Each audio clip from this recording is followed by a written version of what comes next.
Another week. Man, we're pushing hard into August already. Wow, where does the time go? Wow. This is the week. Wednesday, I have my cataract surgery. And hopefully after that, I'll be done, other than just paying for all this stuff. I got to start today with a conversation because I tape Tuesday mornings. And of course, I started when every show that aired on Cheshire TV was, when we made the show, it went out on the air live. God, I love live TV. So even today, I tape these episodes. I tape them just as if they were live. I air them just as if they were live. If I screw up, you're going to see it. Maybe you'll notice it. Maybe you won't.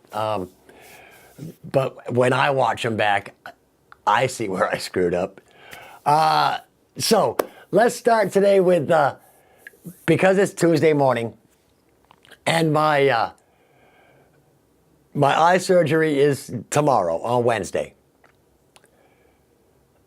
I got a call yesterday from the pre-op nurse at Elliott One Day Surgery over there in Manchester, where I'm having the operation done. It happens with every surgery.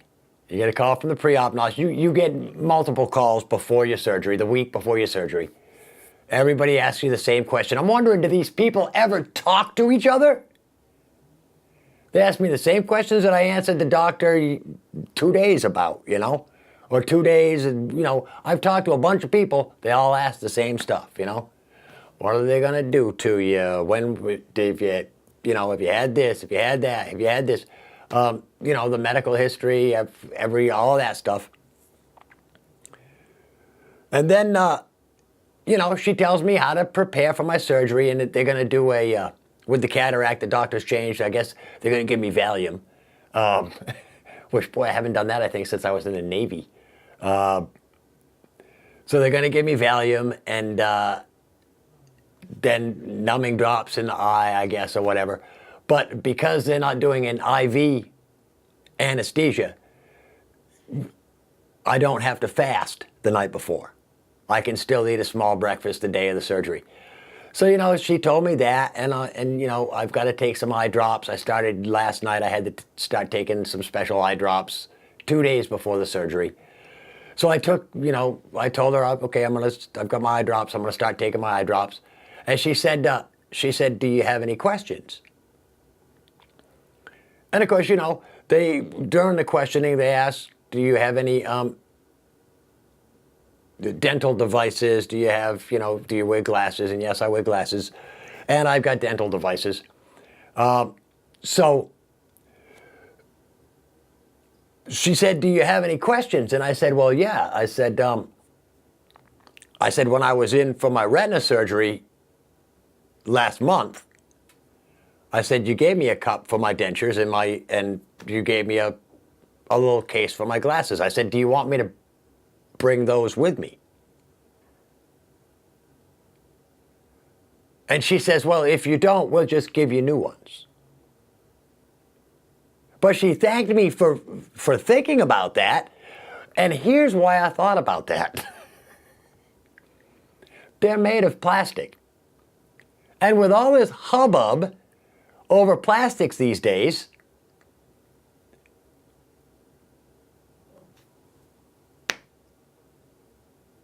the hospital's response was, oh, don't worry. If you don't bring it, we'll give you one.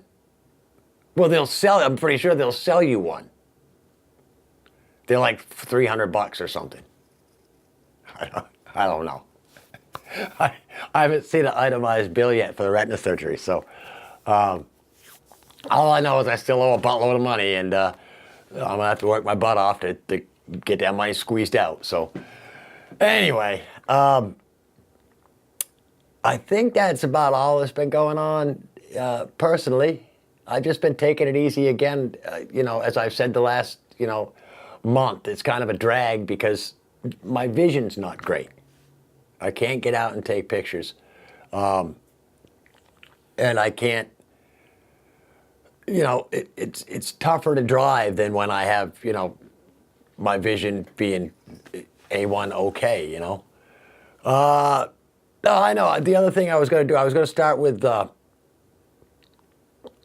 Facebook, response to a Facebook comment that I got on the episode where I was talking about, it was a couple episodes ago. I was meant to do it last week, but I forgot it. I was talking about the environment and the fact that kids only spend an hour, kids these days, according to a study, only spend an hour a day outside. And Mark, who commented on Facebook, he actually, that was the same week that I ranted about the cable prices and stuff, and the whole switching around of the cable system. Well, he reminded me that a lot of folks that watch Unfiltered don't necessarily have cable. And it's because as the producer of a TV show, I submit my TV show to Cheshire TV because that's the rules. I make it at Cheshire TV. I have to submit content for programming. So that's the first objective of this show, is to go to Cheshire TV for content in the Keene, New Hampshire, Marlborough, and Swansea Spectrum cable loop. That's what this show is designed for. And then as a producer, in order to spread the show around, I upload it to Facebook. I make a high-def copy because in Keene, of course, Spectrum's cable system, Cheshire TV only has a standard def channel. We do not have a high-def channel, so you can't watch this show in high-def on the cable system. But on YouTube and Facebook, I upload a high-def version to those websites, and you can watch it there. So if you've got, high-speed internet, or even slow-speed internet, if you don't mind me jerking around, then you can watch it online.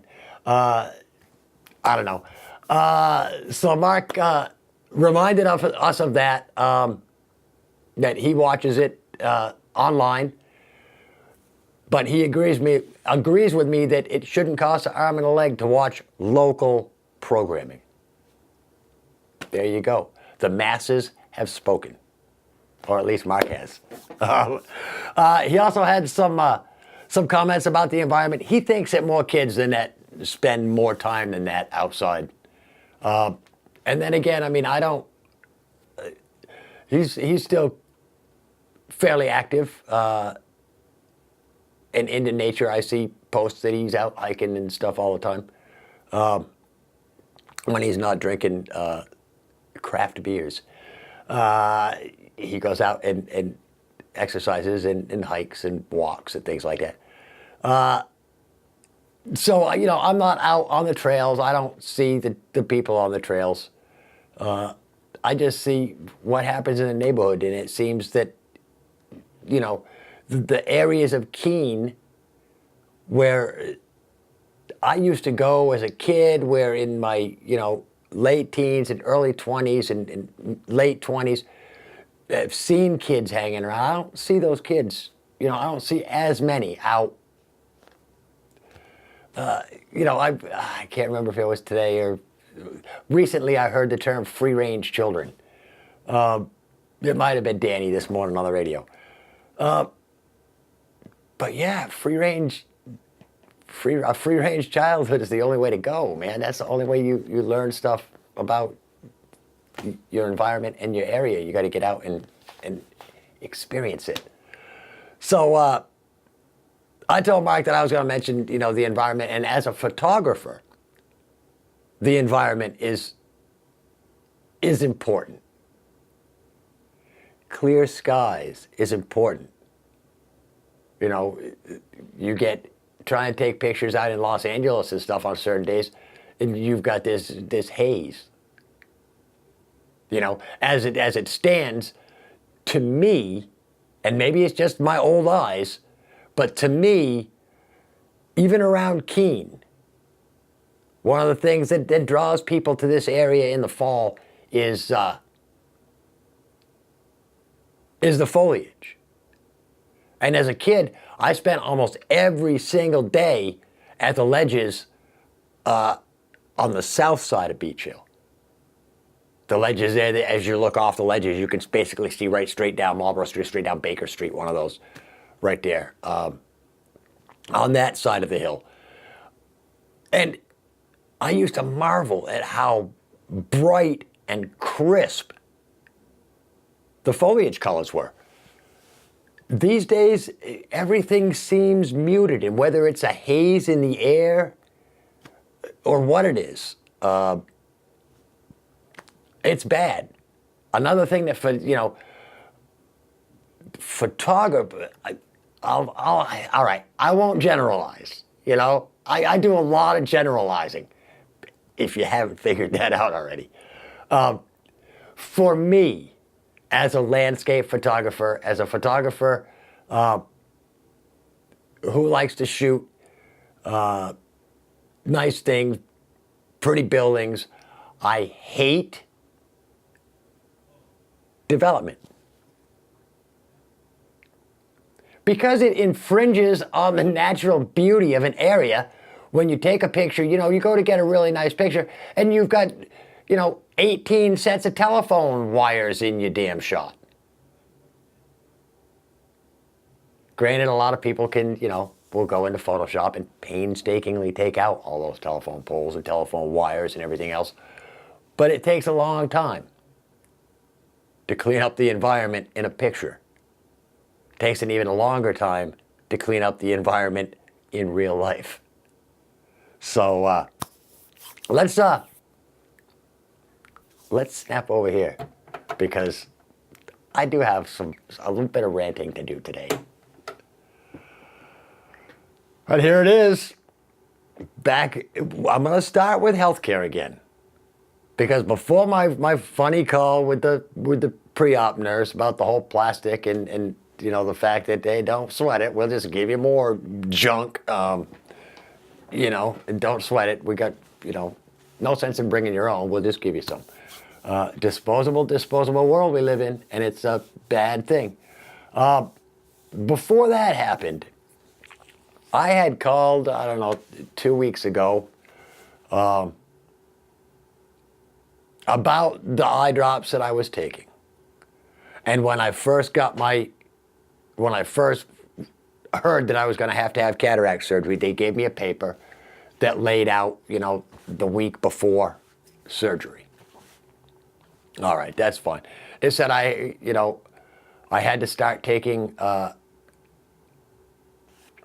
this stuff called afloxacin.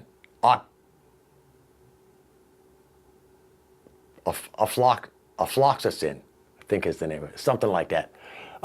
2 days before the operation. Well, I'm already taking that because that's what I was taking after the retina surgery, and nobody has told me to stop them yet.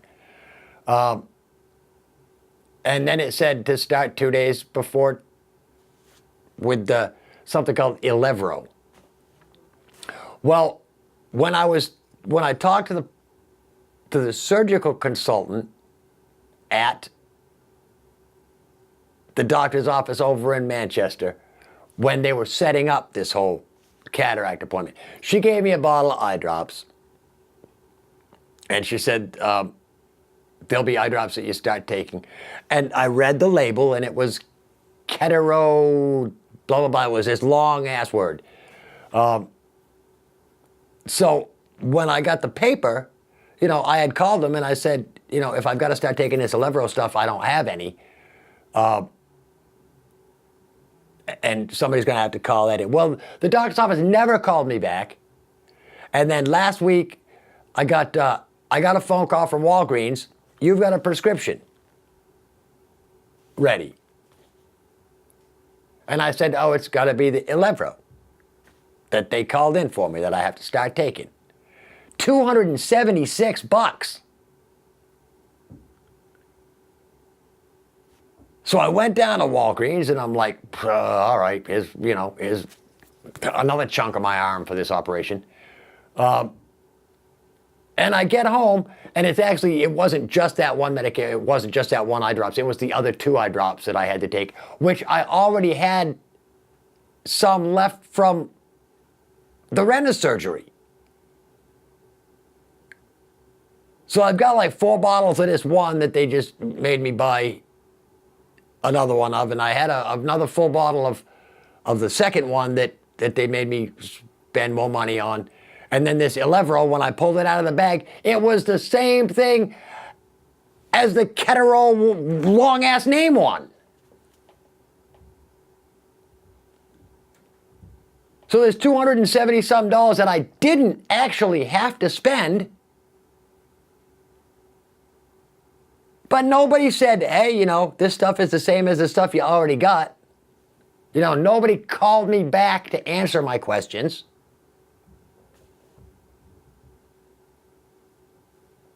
And I try and find out, well, you know, it's been 45 days since my retina surgery. Am I still supposed to be taking drops 45 days after the surgery?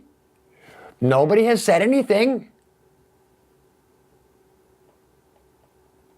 So on top of the fact that healthcare is hugely overpriced, the customer service sucks.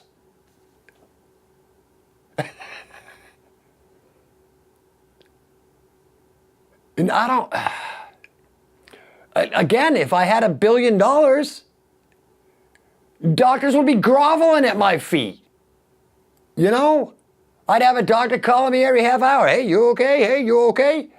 Because I got $1 billion. Well, I don't have $1 billion, but I still got the right to the same health as somebody that has $1 billion.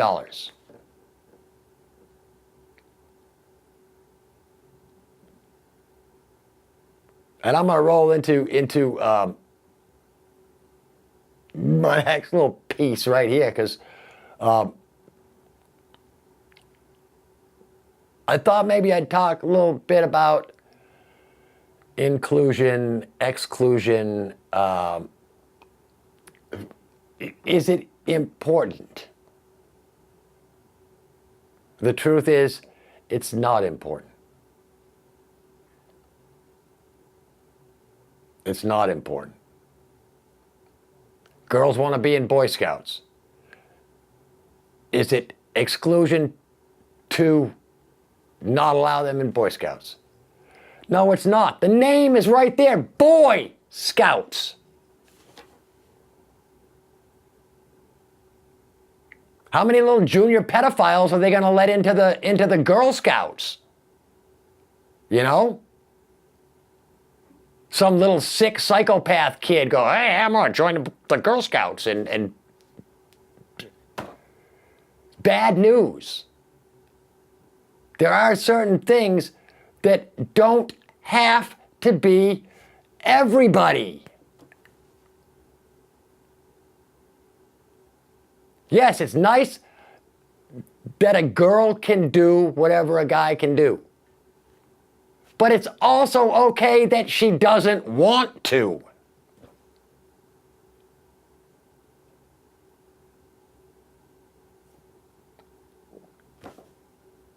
Let's talk country clubs. Are country clubs exclusionary? Because they demand a $5,000 membership fee to join? That's exclusionary. Come on, people.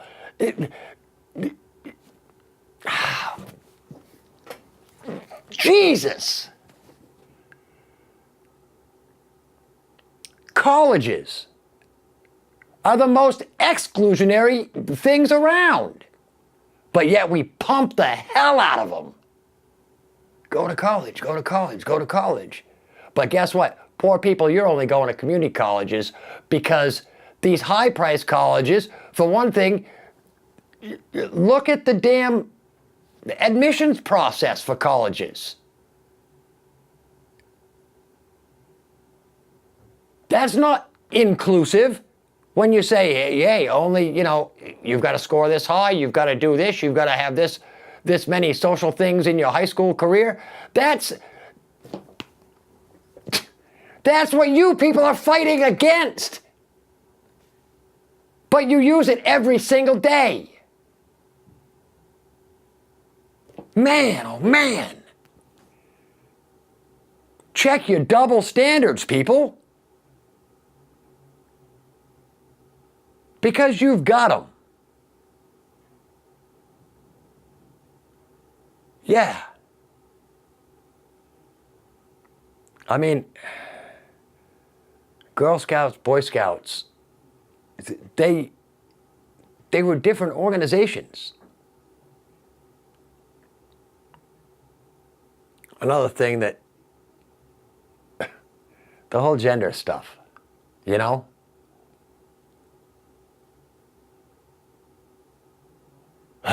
Gender.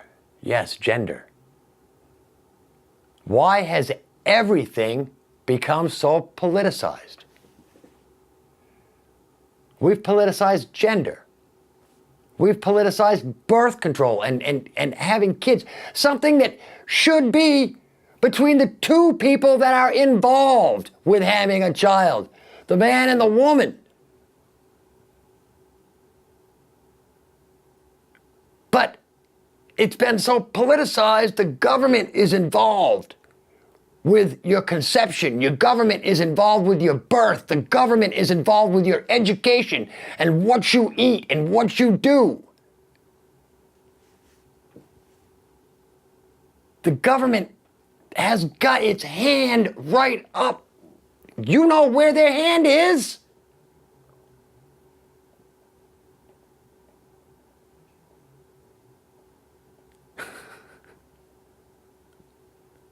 Occasionally you'll feel it right on your prostate. Yes, that's where the hand is. Government hand. One is in your pocket, the other is right up there, controlling everything you do.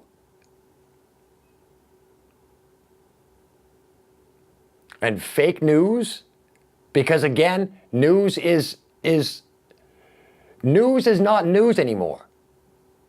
News used to be the facts, nothing but the facts, ma'am. Now every newscaster feels he has to throw in his opinion. Well, you never heard Walter Cronkite say, Neil Armstrong just stepped on the moon, I don't believe he's really there. You didn't hear him say, you would never hear Walter Cronkite say anything like that. Because the news used to be the facts. And only the facts. Nothing that was uncorroborated, just the facts.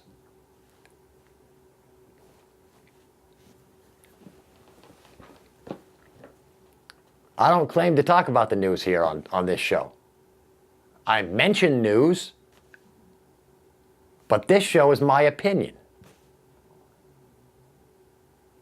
We all have opinions. And for you younger kids, I'll give you this one. Opinions are like farts. Everybody's got them, and the only one you can stand the smell of is your own. Think about that. Yeah. There was someplace else I was going to.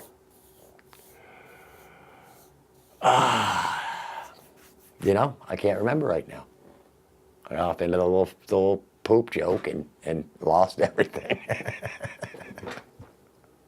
That's just the way it goes. Let's see, where was I going to go? We're in, as far as the city of Keene, the city council is on their summer break. Don't start up till the end of the month, so that's kind of a nice break for the guys at Cheshire TV and for the councilors, I'm sure. The school board is back in session. We're getting ready. I'm not exactly sure what the first day of school is, but I believe it's the week before Labor Day again.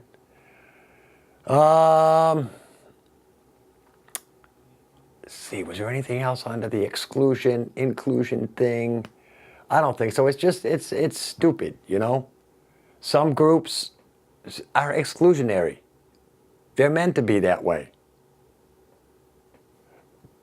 I don't know why, but, you know, a photography group, you know, for instance, is pretty exclusionary if you know, you can only join if you have a camera. You know? I don't get it. Anyway, let's go back over here. Get my timer. I'll leave the timer there. I'll just guess it when we're going. And of course, I forgot to set the credits at the beginning of the show. It's all right. I got a minute and a half, and that should give the computer, again, slow computer, and just one of the things that we deal with this cobbled together system that we've got here. I've heard the library project and our future home is continuing on schedule. So looking like before the end of this year, we will be back into brand new digs once again. And I mean, it seems like we've been here almost forever, but it's only been, you know, 4 months, well, been almost a year already. And actually, you know, it definitely doesn't seem like a year. So I can't think of anything else. By next week, I should be able to see the monitor on the camera a little bit better. It's still, things are a little fuzzy because of that second eye, but by next week, I should be back to good. And I hope you all have a great week, a great weekend. And until next week, I'm Rick Blood. This is Unfiltered. Peace.